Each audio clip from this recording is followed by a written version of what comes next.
So this happened, I think, 15 or so years ago, when my grandfather passed away. In my culture, the dead are cremated and there are elaborate ceremonies performed.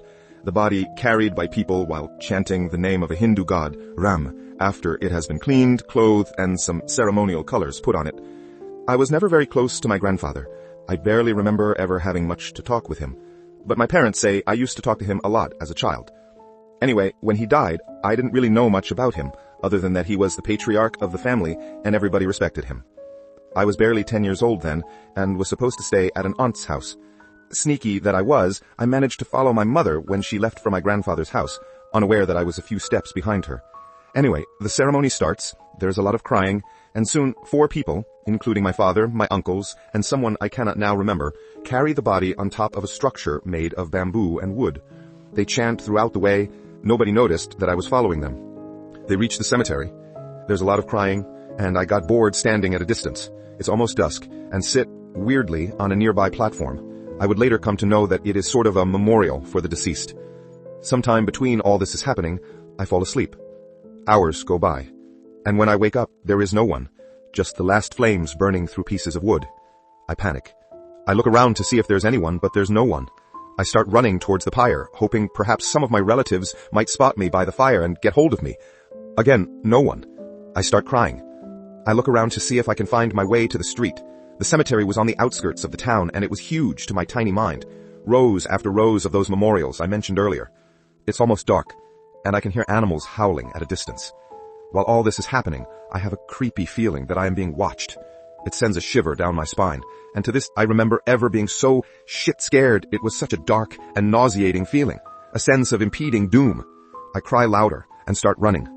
Little did I know that I was running deeper into the cemetery, farther from the road that would take me home. I reach the edge of the open ground and catch my breath near the tree line. I can hear faint voices coming from beyond the silhouette of the trees in front of me. Perhaps someone might be returning after gathering wood from there. I am again hit with this nauseating feeling, and it's stronger now. To top it all, every time I walk or run, it felt like I could hear footsteps, like someone right behind me. I turned around several times, yet found no one. I was so afraid at that point that I thought I might die. I took a leap of faith and ran towards the trees. The sound of footsteps behind me grew louder, and it seemed like whoever it was near, almost at arm's length, like they could just reach out and catch hold of me. I am audibly sobbing and shouting for help. There's barely any light, but I remember hearing people in the distance. Suddenly, I'm in a clearing and see there's a community pond with a bathing area. I can see some people in my family, and I ran towards. No matter how loud I tried to cry, there was no sound coming out of my mouth. Finally, an aunt saw me and ran towards me. The last thing I remember before fainting is a hand on my shoulder and my body almost freezing on the spot. I was sick for a week after that, had nightmares for years, and in general stopped going to my grandfather's house or even the town. To this day, I find it difficult sleeping in the dark, and sometimes wake up with a cold sweat and a creepy feeling on my shoulder like someone was holding on to me.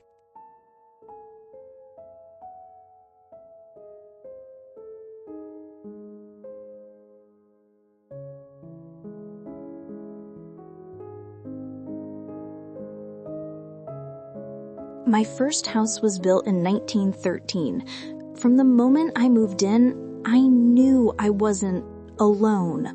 Out of the corner of my eye, I would always see movement in the mirror of the built-in china cabinet. Little shadows darting, like someone was watching me through the glass.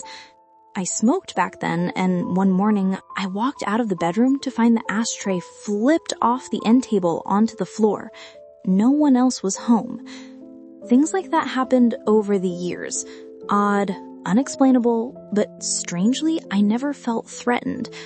Whoever or whatever was there, we seemed to coexist. When my boyfriend moved in, later becoming my husband, I'd talk about these things and he'd just look at me, not saying much. He traveled a lot for work, so I was home alone most nights. Sometimes I'd swear I heard faint voices when I passed the china cabinet, like 2 people whispering right behind the glass. Other times I'd put my keys on the kitchen counter, only to find them neatly placed on my pillow when I went to bed. The first time I felt truly shaken was one quiet evening. I was on my computer, playing games, music on low. Out of nowhere, 3 distinct taps on my shoulder. Not a brush of hair, not a trick of the imagination, solid taps. I screamed, spun around, but there was no one. My heart nearly stopped. I told my husband, and for the first time, he admitted things he'd been keeping from me. Shadows moving around in my office, footsteps across the floor when he was alone. He said once he'd been drifting off to sleep when he saw a dark figure standing in the doorway watching him, and when he turned on the lamp, nothing. After that, I started noticing more. Cold spots in the hallway, like someone exhaled ice down my neck. My hair would lift slightly as if brushed by invisible fingers. In the mirror, I caught glimpses, not just shadows this time, but a person, half-formed, standing where no one should be. The tapping on my shoulder happened again, just as real, just as unnerving, and by then, the house didn't feel like it was coexisting with me anymore. It felt heavier, darker. When we finally decided to move out, the house was nearly empty. I was alone one afternoon cleaning up. That's when I heard the footsteps my husband always talked about. Slow, deliberate, moving across the upstairs floor. I froze, listening, my pulse pounding. And then the footsteps turned into running, heavy, urgent, like someone sprinting above me. The walls seemed to shake. I dropped the rag I was holding and backed toward the door, but before I could leave, every light in the house flickered at once. I don't remember much after that, except the overwhelming feeling that something wanted me gone. I loved that house, I really did, but by the end, I was grateful to leave. Sometimes, though, when the room is quiet at night, I still feel the lightest brush against my shoulder, like something followed me and still doesn't want me to forget.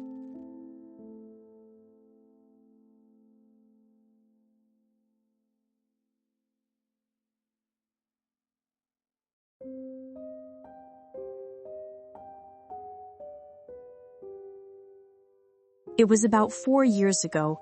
It wasn't the first paranormal occurrence to happen, just the one that scared me the most. One night, my 2-year-old son woke my husband and I up when he crawled into our bed. I couldn't fall back asleep, so I decided to work on a project in my craft room. I was in there for about 45 minutes when the small monitor to the nanny cams started rapidly flickering on and off. Mind you, these were not motion-censored cams, only continuous feed. The cams are in the living room and our son's room. I went over to the monitor and picked it up. It all of a sudden made this loud, ear-piercing sound like a mic feedback. It startled me and I dropped the monitor face down. I noticed the glow around the edges had stopped flickering. I picked up the monitor and turned to look at the screen. I saw my son standing as still as a statue in the middle of the living room, staring at the wall.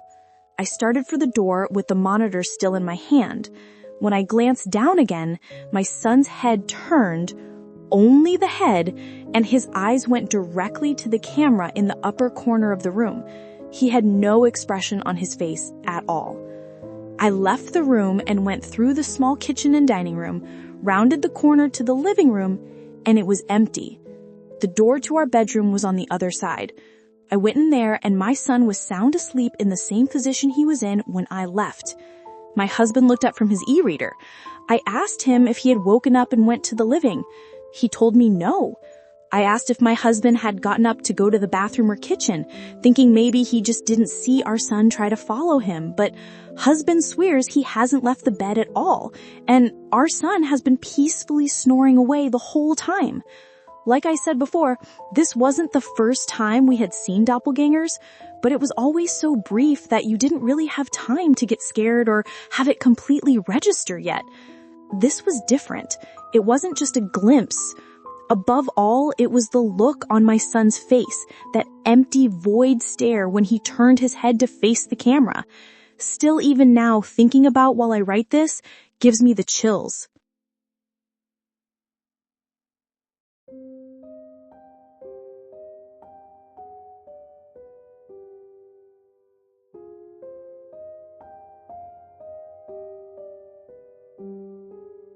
So, one of my closest friends growing up lived in a house that was beyond a reasonable doubt haunted AF. The house was definitely somewhere around a century old, or at least now it is, and our town was situated in a very woodsy suburb. He and every member of his family had experiences there. Several of our friends had their own experiences there, and I had my own too. Honestly, it would be impossible to try and condense it down into one experience, and I believe it's worth sharing the accounts I can remember. I'll start with the least scary one, which was thankfully my own, and then move to the ones worth telling. During high school, my parents went on a vacation, and for a few days I stayed at this particular house of my friend. Let's call him Paul. I stayed in Paul's room in a sleeping bag on the floor while he slept in his bed.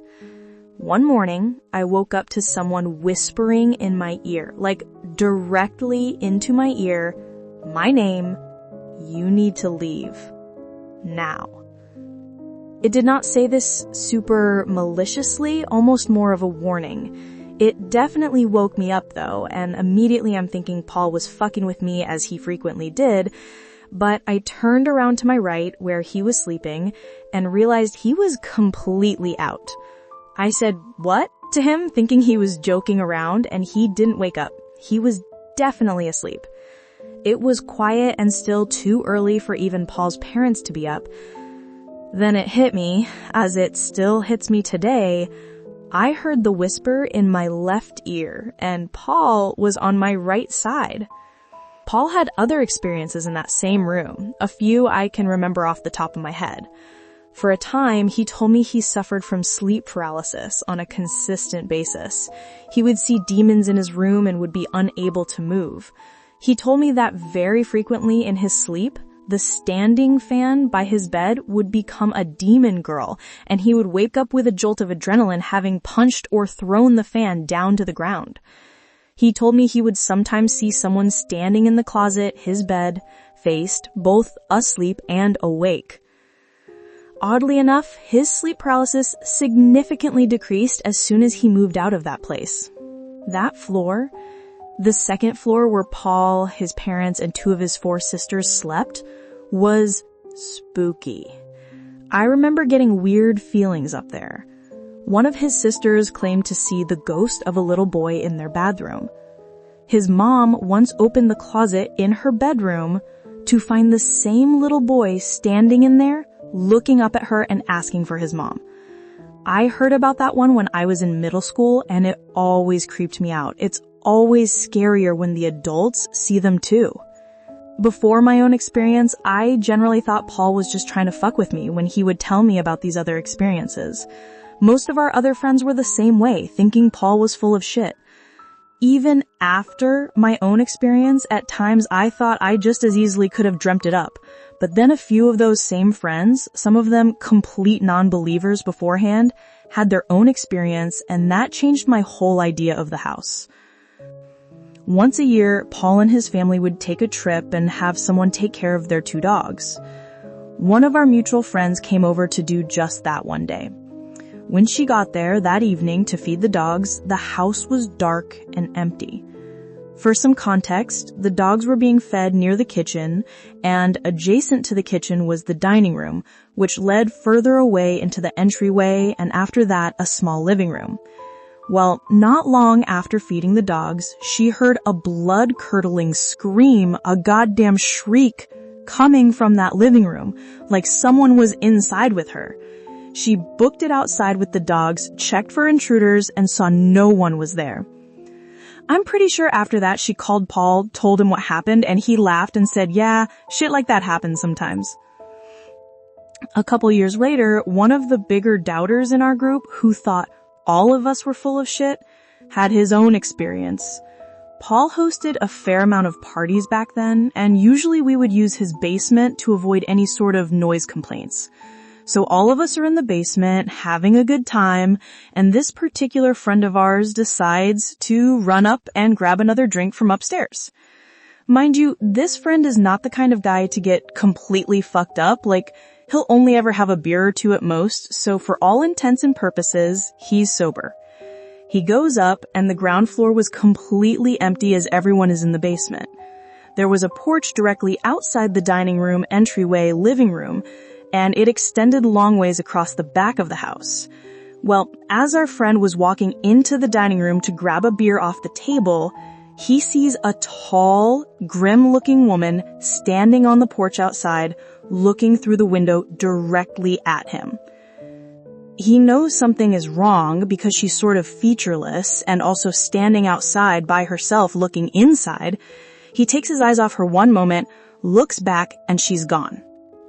A few days later, he tells Paul what happened, and Paul tells him how he and his siblings have seen that same woman before. Our friend becomes a believer.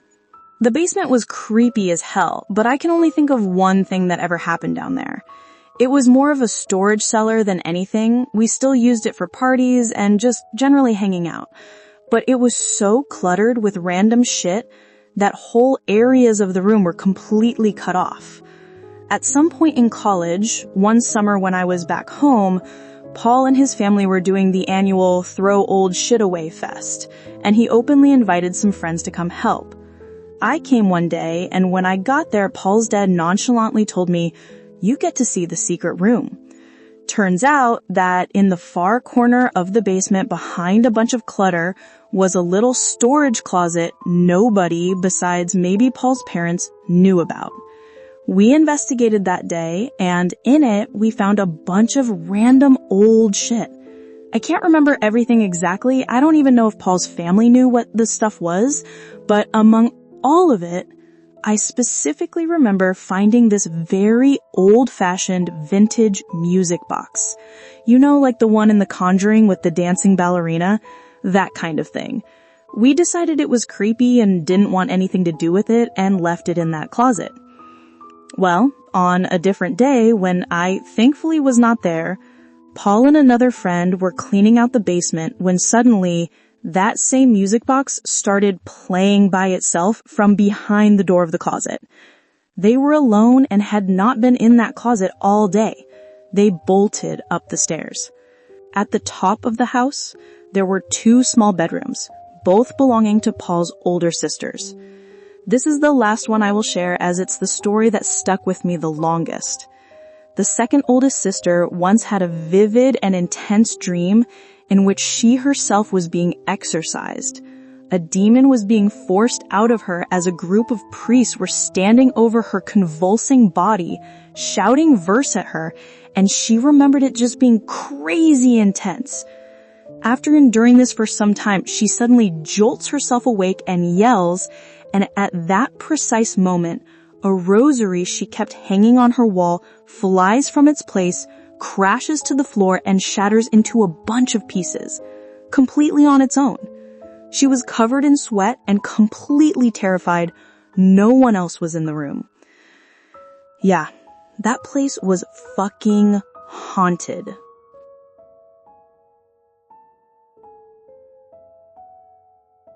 Thank you so much for watching and listening. Don't forget to subscribe to my channel.